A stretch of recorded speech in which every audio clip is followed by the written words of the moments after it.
साथियों नमस्कार, बहुत बहुत स्वागत है आप सबका हमारे चैनल पर। साथियों, कौन बनेगा करोड़पति सीजन 15 2023 के लिए IR कॉल आ चुके हैं ग्राउंड ऑडिशन के लिए। और आप सब जान रहे हैं कि इस बार वेन्यू जो है वो केवल मुंबई में दिया गया है और सुबह 7 बजे से आपको वहाँ उपस्थित हो जाना है। तो आप समय से पहले वहाँ उपस्थित हो जाएं। और यदि आप अच्छे से 20 क्वेश्चन का जीके टेस्ट पूरा करते हैं तो आपको वीडियो ऑडिशन के लिए भी सेलेक्ट किया जाएगा और पर्सनल इंटरव्यू आपका लिया जाएगा। तो इसी क्रम में हम आपके हेल्प के लिए ये 20 क्वेश्चन का सेट, जो महत्वपूर्ण प्रश्नों के जो सेट हैं, बहुत ही महत्वपूर्ण प्रश्न हैं ये, उनका सेट लेकर आपके सामने ये लाए हैं। तो ये आप अच्छे से थोड़ा तैयार कर लीजिए। जीके और करंट अफेयर्स से संबंधित है ये प्रश्न और सभी महत्वपूर्ण प्रश्न हैं। तो इनको अच्छे से याद कर लीजिए और इनका अच्छे से रिवीजन कर लीजिए। और इसी प्रकार के सेट आपको इस चैनल में और भी दिए जाएंगे। ये पहला सेट है। तो चलिए आज का पहले सेट का ये क्वेश्चन शुरू देखते हैं, क्या क्या क्वेश्चन दिए गए हैं वो। तो प्रश्न पहला है, लेजर के आविष्कारक कौन हैं? ये आपको विकल्प दिए हैं, Theodore Harold Memon, Isaac Newton, सी अल्बर्ट आइंस्टीन, या फिर डी दिया है विलियम कॉनरॉड रोंटगन। तो साथियों, थियोडोर एच मैमन द्वारा लेजर का आविष्कार किया गया था। लेजर का विस्तारित रूप आप सब जान रहे हैं, light amplification by stimulated emission of radiation. इसका आविष्कार जो है 1960 में किया गया था थियोडोर एच मैमन के द्वारा। तो इसका सही उत्तर है ए, थियोडोर हेरोल्ड मैमन। अगला प्रश्न देखते हैं। साथियों, अगला प्रश्न दिया गया है, क्वेश्चन दूसरा, द्विपक्षीय अभ्यास समुद्र शक्ति 23 भारत और किस देश के बीच किया गया है? साथियों, प्रश्न क्रमांक दूसरा पूछा गया है कि द्विपक्षीय अभ्यास समुद्र शक्ति 23 भारत और किस देश के बीच किया गया है? आपको ऑप्शन दिए हैं, ए रूस, बी इंडोनेशिया, सी फ्रांस और डी जापान। तो इसका सही उत्तर है साथियों, समुद्र शक्ति भारतीय नौसेना और इंडोनेशियाई सेना के बीच आयोजित एक संयुक्त नौसैनिक अभ्यास है, जिसका ये चौथा संस्करण आयोजित किया गया था 2023 में। तो इसका सही उत्तर है इंडोनेशिया। तो इसका सही उत्तर आप लगा लेंगे, सही उत्तर है इंडोनेशिया। चलिए आगे बढ़ते हैं, अगला प्रश्न देखते हैं। प्रश्न क्रमांक तीसरा पूछा गया है, लखनऊ सुपर जायंट्स का थीम गीत क्या है? विकल्प ए दिया गया है, अब अपनी बारी है, बी लुंगी डांस, सी दुनिया हिला देंगे हम, या फिर डी थलीबस। तो साथियों, KL राहुल की अगुवाई वाली जो टीम है ये लखनऊ सुपर जायंट्स है और इसका जो जर्सी का रंग है वो सियान है और इसका जो थीम सॉन्ग है वो अब अपनी बारी है। ये है, इसको बादशाह ने गाया है, जबकि इसके वीडियो को रेमो डिसूजा ने डायरेक्ट और कोरियोग्राफ किया है। तो इसका सही उत्तर हो जाएगा अब अपनी बारी है, लखनऊ सुपर जायंट्स का थीम गीत है। तो ये सही उत्तर आप लगा लेंगे, सही उत्तर आप लगा लेंगे। सही उत्तर जो दिया गया है, कौन सा दिया गया है सही उत्तर? अब अपनी बारी है। सही उत्तर है अब अपनी बारी है, ये सही उत्तर है इसका। ठीक है साथियों, तो चलिए आगे बढ़ते हैं, अगला प्रश्न देखते हैं।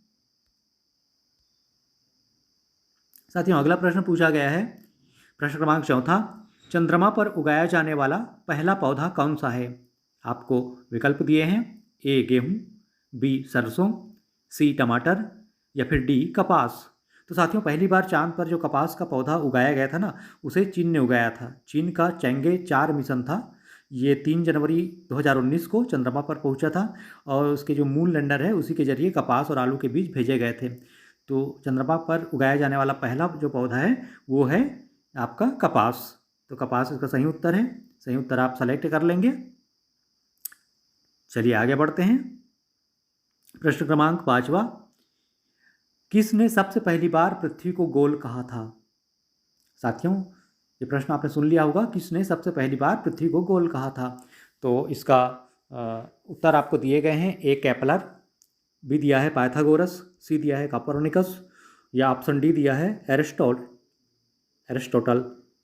तो ये साथियों, इसको सर्वप्रथम जो कहा था पृथ्वी गोल है, ये सबसे पहले ये कथन इसको जिसने भी कहा था ये था पाइथागोरस। 500 ईस्वी पूर्व पाइथागोरस ने कहा था कि पृथ्वी गोल है। परंतु जो इसका जो प्रमाणित इसका जो प्रमाण दिया था गोल होने का वो अरस्तु ने दिया था सर्वप्रथम सबसे पहले। और सर्वप्रथम गणितीय प्रमाण एरस्टोनीज ने दिया था।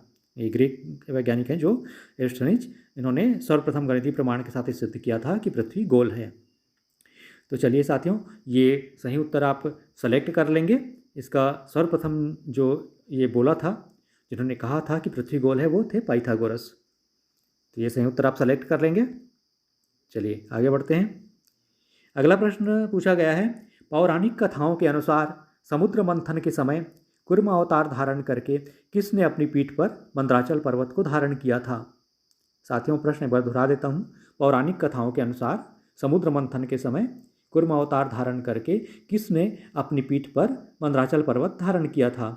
आपको विकल्प दिए हैं भगवान गणेश, भगवान शिव, भगवान विष्णु, भगवान ब्रह्मा। तो इसका सही उत्तर है भगवान विष्णु। मंदराचल पर्वत को मथानी जब बनाया गया था और समुद्र को मथना शुरू किया गया था, तो उस समय जो क्योंकि पर्वत बहुत भारी था तो वो डूबने लगा। तो इसके लिए उसको सहायता करने के लिए भगवान विष्णु ने बहुत बड़े कछुए का रूप धारण करके अपनी पीठ पर मंदराचल पर्वत को धारण कर लिया और ये समुद्र मंथन इस प्रकार से हुआ था। तो इसका सही उत्तर है भगवान विष्णु। तो सही उत्तर आप सेलेक्ट कर लेंगे। चलिए आगे बढ़ते हैं। साथियों, अगला प्रश्न पूछा गया है, प्रश्न क्रमांक 7वां, WPL जीतने वाली पहली टीम कौन सी है? साथियों, ये क्वेश्चन पूछा गया है, WPL जीतने वाली पहली टीम कौन सी है? आपको उत्तर दिए हैं, A Mumbai Indians, B Delhi Capitals, C दिया है रॉयल चैलेंजर्स बेंगलुरु और डी विकल्प दिया है यूपी वॉरियर्स। तो ये इसका सही उत्तर है आपका मुंबई इंडियंस। आप जान रहे हैं जिनकी जो कप्तान है वो हरमनप्रीत कौर हैं। ये अभी पूछा भी गया था रजिस्ट्रेशन क्वेश्चन में इसके बारे में। तो इसका सही उत्तर है मुंबई इंडियंस। ये महत्वपूर्ण क्वेश्चन है, थोड़ा याद रखिएगा। तो IPL की सबसे सफल टीम जो मुंबई इंडियंस ने, पहला जो महिला प्रीमियर लीग जो हुआ है, ये पहला संस्करण ही इसका हुआ है 2023 में, और इसका जो पहला खिताब है वो मुंबई इंडियंस ने ही जीता है।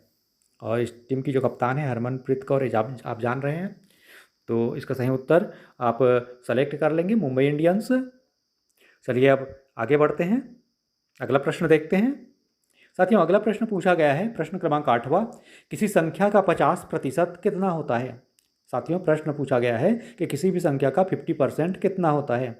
उत्तर दिए हैं आपको, ए संख्या का आधा, संख्या का 3/4, संख्या का 1/4 या फिर संख्या का 2 गुना। तो साथियों, ये उत्तर तो मेरे ख्याल में आप सब जान ही रहे होंगे क्योंकि प्रश्न सरल ही है। किसी भी संख्या का जो 50% होता है वो उसका संख्या का आधा होता है, आधा भाग होता है। 50% हिस्सा मतलब आधा हिस्सा, तो 50% मतलब आधा। तो आप कई बार बोलते हैं ना 50-50, तो आधा आधा, तो 50% यानी किसी भी संख्या का 50% उसका उस संख्या का आधा होता है। तो इसका सही उत्तर हो जाएगा संख्या का आधा, विकल्प क्रमांक ए। तो सही उत्तर आप इसका सेलेक्ट कर लेंगे। तो चलिए अब आगे बढ़ते हैं, इस आप समझ गए होंगे। प्रश्न क्रमांक जो 9वां पूछा गया है, पृथ्वी की सतह पर विश्व की सबसे लंबी पर्वत श्रेणी कौन सी है? आपको विकल्प दिए हैं, ए विंध्याचल, बी एंडीज, सी कार्डिलेरा या फिर डी हिमालय। तो साथियों, एंडीज जो है वो पृथ्वी की सतह पर विश्व की सबसे लंबी पर्वत श्रृंखला है। और जो मध्यान्ह अटलांटिक पर्वत श्रेणी है वो समुद्र के अंदर है, अटलांटिक महासागर तल के बीच में है। तो क्योंकि ये पूछा है सतह में, तो पृथ्वी की सतह में जो है वो एंडीज जो है वो सबसे लंबी पर्वत श्रृंखला है विश्व की। तो ये उत्तर इसका सही हो जाएगा, एंडीज पर्वत श्रृंखला। तो ये आप ध्यान में रखिएगा, इसका सही उत्तर विकल्प क्रमांक बी, एंडीज। चलिए अगला प्रश्न देखते हैं। अब अगला प्रश्न पूछा गया है, प्रश्न क्रमांक 10वां, चरक संहिता नामक पुस्तक किस विषय से संबंधित है?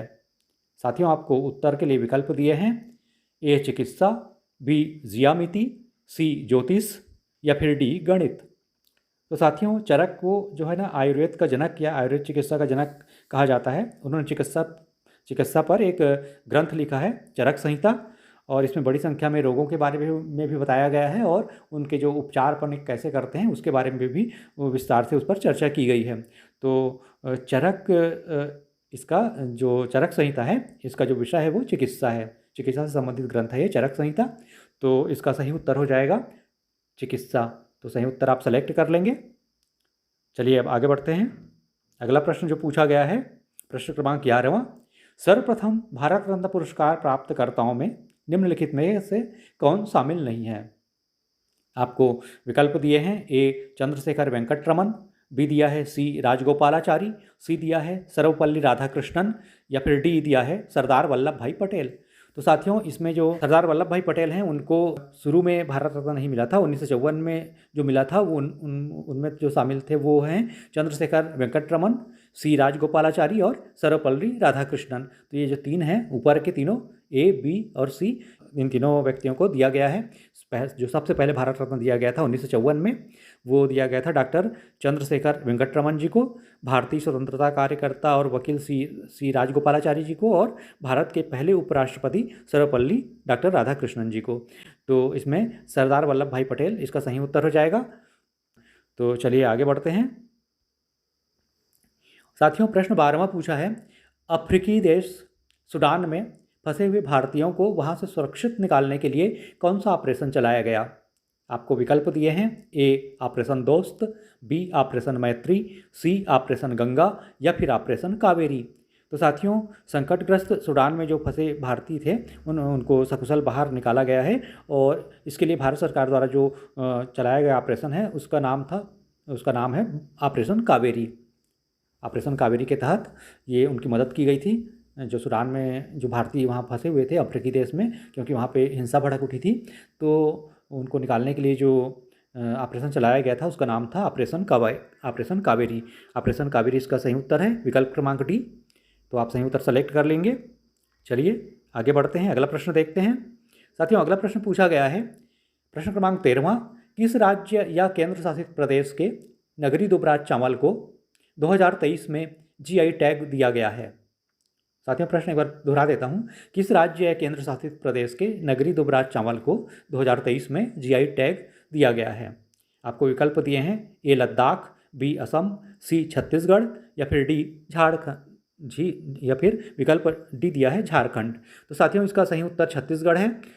दुबराज जो है वो छत्तीसगढ़ का सुगंधित चावल है, और ये छोटे दाना वाला चावल होता है। ये खाने में बहुत ही स्वादिष्ट और नर्म और मुलायम होता है, और ये सुगंधित भी होता है। तो इसको 2023 में जीआई टैग दिया गया है। और ये जो है दुबराज जो है नगरी दुबराज, ये राज्य का जो दूसरी ऐसी फसल है जिसको जीआई टैग दिया गया है। पहली बार छत्तीसगढ़ राज्य के ही सरगुजा जिले के जीरा फूल चावल को ये जीआई टैग दिया गया था 2019 में। तो इसका सही उत्तर है छत्तीसगढ़। तो ये आप सही उत्तर पर टिक लगा लेंगे, सही उत्तर सेलेक्ट कर लेंगे। चलिए अब अगला प्रश्न देखते हैं। अगला प्रश्न पूछा गया है, प्रश्न क्रमांक 14वां, कूनो नेशनल पार्क कहाँ स्थित है जहाँ पर अफ्रीका से चीते लाए गए हैं? साथियों, ये बहुत ही चर्चा में रहा हुआ प्रश्न है, तो इसको ध्यान में रखिएगा। ये पिछली बार भी पूछा गया था। विकल्प ए दिया गया है राजस्थान, बी मध्य प्रदेश, सी गुजरात, और डी उत्तर प्रदेश। तो साथियों, कूनो नेशनल पार्क जो है ये जो है मध्य प्रदेश में है, और यहाँ पे नामीबिया अफ्रीका से ये चीते लाए गए थे, और अभी और 2 चीते लाए गए थे ये अभी हाल में ही। और इसको कूनो राष्ट्रीय उद्यान जो है वो जो कि मध्य प्रदेश में है, वहाँ पे इनको बसाया गया है। तो इसका सही उत्तर है मध्य प्रदेश। तो मध्य प्रदेश आप सेलेक्ट कर लेंगे। सही उत्तर इस प्रश्न का है मध्य प्रदेश। कूनो नेशनल पार्क जो है वो मध्य प्रदेश में है, तो सही उत्तर आप सेलेक्ट कर लेंगे। चलिए अगला प्रश्न देखते हैं। साथियों, अगला प्रश्न है 15वां, सोडियम क्लोराइड किस घरेलू खाद्य पदार्थ का रासायनिक नाम है? प्रश्न आपने सुन लिया होगा। विकल्प पढ़ता हूँ मैं। विकल्प ए दिया है शक्कर, विकल्प बी दिया है खाने का सोडा, विकल्प बी दिया है साथियों खाने का सोडा, विकल्प सी दिया है नमक, और विकल्प डी दिया है गुड़। तो साथियों सोडियम क्लोराइड जो है वो आमतौर पर नमक के रूप में जाना जाता है, लेकिन हालांकि समुद्री नमक में अन्य रासायनिक लवण भी होते हैं कि समुद्र में क्या है कई तरह के लवण पाए जाते हैं, तो वो मिश्रण बन जाता है उसका, तो सोडियम क्लोराइड है। तो रासायनिक सूत्र इसका NaCl है, और ये आयनिक यौगिक होता है, इसको टेबल साल्ट भी कहते हैं, आप जान रहे हैं। और ये खाद्य परिरक्षक के रूप में भी इसका उपयोग किया जाता है। तो इसका सही उत्तर है नमक। तो ये सही उत्तर आप सेलेक्ट कर लेंगे। चलिए अब अगला प्रश्न देखते हैं। प्रश्न क्रमांक 16वां, एक स्वस्थ मनुष्य के शरीर का तापमान कितना होता है? आपको विकल्प दिए हैं ए 98.6 डिग्री फ़ारेनहाइट या 37 डिग्री सेल्सियस, यदि हम सेंटीग्रेड में कहें तो 37 डिग्री सेल्सियस लिखा हुआ है उसी का। और बी दिया है 100.4 डिग्री फ़ारेनहाइट या 38 डिग्री सेल्सियस। और विकल्प सी दिया है अनिश्चित, या फिर डी दिया है इनमें से कोई भी नहीं।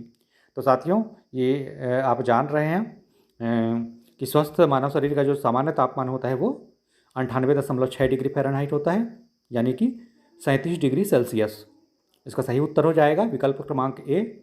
और सामान्य तौर पर जो 100.4 डिग्री फ़ारेनहाइट होता है तो ऊपर हो जाता है, अगर इससे 100.4 डिग्री फ़ारेनहाइट से यदि ऊपर हो गया टेम्परेचर तो उसको बुखार कहा जाता है। तो इसका सामान्य तापक्रम विकल्प क्रमांक ए सही है, 98.6 डिग्री फ़ारेनहाइट। तो ये आप सही उत्तर सेलेक्ट कर लेंगे। चलिए साथियों अब आगे बढ़ते हैं, अगला प्रश्न देखते हैं। प्रश्न क्रमांक 17वां, रिजर्व बैंक द्वारा जारी किए गए डिजिटल करेंसी को क्या नाम दिया गया है? आपको विकल्प दिए हैं ए बिटकॉइन, बी दिया है ई रूपी, सी दिया है इंडी कॉइन या फिर डी दिया है इंडी रूपी। तो साथियों भारत सरकार ने 1 जनवरी 2022 को वित्त वर्ष में ये बजट में डिजिटल रुपया लाने की घोषणा की थी, और ये अब लॉन्च हो चुका है रुपया। और पहले शुरू में ये होलसेल या जो कुछ पायलट प्रोजेक्ट के रूप में इसको लॉन्च किया गया था शुरू में। अब ये अभी सभी के लिए उपलब्ध है। वर्तमान में तो ये उपलब्ध क्रम से उपलब्ध कराया जा रहा है, सभी के उपयोग के लिए इसको सुलभ बनाया जा रहा है। तो ये जो है इसको कहा जाता है ई रूपी। इसका विकल्प क्रमांक सही उत्तर है बी ई रूपी। ई रूपी इसका सही उत्तर है, विकल्प क्रमांक बी। तो इसका सही उत्तर आप सेलेक्ट कर लेंगे। साथियों इसको सेंट्रल बैंक डिजिटल करेंसी यानी CBDC भी कहते हैं। तो ये आप ध्यान में रखेंगे। तो ये अभी हाल बहुत चर्चा में रहा है, तो ये थोड़ा ध्यान में रखिएगा। चलिए अब अगला प्रश्न देखते हैं, अगले प्रश्न का उत्तर देखते हैं। चलिए बढ़ते हैं आगे। साथियों अगला प्रश्न पूछा गया है, क्वेश्चन 18वां, आमतौर पर कंप्यूटर के कीबोर्ड के F2 कुंजी का उपयोग किस लिए किया जाता है? प्रश्न एक बार दोहरा देता हूँ। आमतौर पर कंप्यूटर के कीबोर्ड के F2 कुंजी का उपयोग किस लिए किया जाता है? आपको विकल्प दिए हैं हेल्प के लिए, बी कॉपी करने के लिए, सी दिया है प्रिंट करने के लिए या डी दिया है रिनेम के लिए। तो साथियों F2 इस की मदद से आप किसी भी फाइल को रिनेम कर सकते हैं। ये सब आप जान ही रहे हैं, क्योंकि कंप्यूटर का यदि आप उपयोग करते हैं तो ये आपको अच्छे से मालूम होगा। यदि नहीं भी किया है आपने इसका उपयोग, तो ये इसका उत्तर सही उत्तर जो है ये जान लीजिए कि इससे अपना किसी भी फाइल को हम रिनेम कर सकते हैं, यानी उसका नाम अपन परिवर्तित कर सकते हैं। तो F2 कुंजी का ये उपयोग होता है कि हम उसको किसी फाइल को रिनेम कर सकते हैं। तो इसका सही उत्तर है ऑप्शन क्रमांक डी रिनेम। तो आप सही उत्तर आप सेलेक्ट कर लेंगे। चलिए आगे बढ़ते हैं, अगला प्रश्न देखते हैं। साथियों क्वेश्चन 19 दिया गया है, वायुमंडल में कौन सी गैस सर्वाधिक मात्रा में पाई जाती है? आपको विकल्प दिए हैं A nitrogen, B oxygen, C hydrogen या फिर डी हीलियम। तो साथियों पृथ्वी के वायुमंडल में गैसों में सबसे ज़्यादा मात्रा जो होती है वो नाइट्रोजन ज़्यादा मात्रा में पाई जाती है। नाइट्रोजन का अनुपात जो है वो सबसे अधिक होता है, जो कि 78.08% होता है। उसके बाद ऑक्सीजन का नंबर आता है, जिसकी मात्रा होती है 20.95%, यानी लगभग 21%। इसको एग्जैक्ट कहें तो 20.95%, वैसे 21% बोला जाता है। अच्छा, इसके बाद जो आर्गन का नंबर आता है जो कि होता है 0.93%, और फिर आता है कार्बन डाइऑक्साइड। तो इस प्रश्न का फिलहाल सही उत्तर है आपका नाइट्रोजन। वायुमंडल में, हमारे वायुमंडल में, पृथ्वी के वायुमंडल में नाइट्रोजन जो है वो सबसे अधिक मात्रा में होता है। तो ये 19वां प्रश्न हुआ। अब चलिए देखते हैं अंतिम प्रश्न जो 20वां प्रश्न है, उसका उत्तर क्या है। चलिए देखते हैं साथियों। प्रश्न 20वां पूछा गया है, आमतौर पर समान लागत में वस्तु का उत्पादन पहले से अधिक होने पर उसके विक्रय मूल्य पर क्या प्रभाव पड़ता है? साथियों प्रश्न एक बार फिर से सुन लीजिए। आमतौर पर समान लागत में वस्तु का उत्पादन पहले से अधिक होने पर उसके विक्रय मूल्य पर क्या प्रभाव पड़ता है। तो साथियों आमतौर पर समान लागत में ही मतलब लागत जो है उसकी समान ही है उत्पादन करने की, और वो जो उत्पादन है वो पहले की अपेक्षा यदि अधिक उत्पादन हो रहा है उतने ही लागत में वो उतने ही खर्च में समान खर्च में वस्तु का उत्पादन जो है पहले से अधिक हो गया, तो स्वाभाविक रूप से उसका विक्रय मूल्य क्या हो जाएगा, पहले से कम हो जाएगा, क्योंकि जो उत्पादन हो रहा है उत्पादन लागत तो है वो कम हो गई। लागत इसका मतलब कम हो गई, उत्पादन लागत जो है ऑटोमेटिक कम होगी, क्योंकि समान लागत है और वस्तु का उत्पादन पहले से अधिक हो रहा है, तो लागत ऑटोमेटिक कम हो गई, तो विक्रय मूल्य भी क्या हो जाएगा, उसका कम हो जाएगा, यानी विक्रय मूल्य घट जाएगा। तो इसका सही उत्तर है ऑप्शन क्रमांक बी, विक्रय मूल्य घटेगा। ऑप्शन क्रमांक बी, ये सही उत्तर आप सेलेक्ट कर लेंगे। तो चलिए साथियों, ये तो थे आज के बहुत ही महत्वपूर्ण प्रश्न, इसको बिल्कुल आप ध्यान में रखिएगा, ये ज़रूर ही पूछे जा सकते हैं। ये आपके लिए, ये तो ग्राउंड ऑडिशन में आप काम आएंगे ही, और इसके अलावा हार्ड सीट पर भी ये काम आएंगे बिल्कुल। तो ये बिल्कुल आप बिल्कुल ध्यान में रखिएगा, इसको हो सके तो बार बार रिवीजन कर लीजिए और नोट्स भी बना लीजिए, बनाना चाहते हैं तो जो भी आपको सहूलियत लगे। और साथियों अब मैं इसमें जो 20 क्वेश्चंस के सेट, ये जो पहला सेट है, इसी प्रकार के अन्य सेट भी अभी ला रहा हूँ, तो आप ये चैनल रोज़ देखते रहिए और अच्छे से तैयारी करते रहिए। आपके ग्राउंड ऑडिशन के लिए और हार्ड सीट के लिए बहुत अच्छे से तैयारी हो जाएगी। और आपको शायद मैंने पिछले वीडियो में बताया था कि जब आप पर्सनल इंटरव्यू लिया जाता है तो वहाँ पे भी ओरल पूछा जाता है, मौखिक 2-3 करंट अफेयर्स और जीके के कुछ क्वेश्चन पूछे जाते हैं, 2-3 जो भी उनकी इच्छा होती है उतने 3-4 या 2-3 या 3-4 वो पूछ लेते हैं, मौखिक ओरल फेस टू फेस, तो उसमें भी आपके काम आ जाएगा। और ये आपको हार्ड सीट तक तो काम आना ही आना है, और इसके अलावा ये सभी परीक्षाओं में भी उपयोगी है, तो ये ध्यान में रखिएगा। तो अब अनुमति दीजिए, अगले 20 क्वेश्चंस के अगले सेट में फिर से मिलते हैं, बहुत ही जल्दी मिलेंगे आपसे। आप वीडियो में बने रहिएगा चैनल पे, और अन्य जो वीडियो हैं जनरल नॉलेज और सामान्य ज्ञान के वो आप देख लीजिए, बार बार रिवीजन कर लीजिए, इससे आपको अच्छे से याद हो जाएगा और आपको वहाँ पे बिल्कुल आसानी होगी आंसर उत्तर देने में। तो चलिए साथियों, मिलते हैं फिर। बहुत बहुत धन्यवाद आप सबका। Thank you for watching.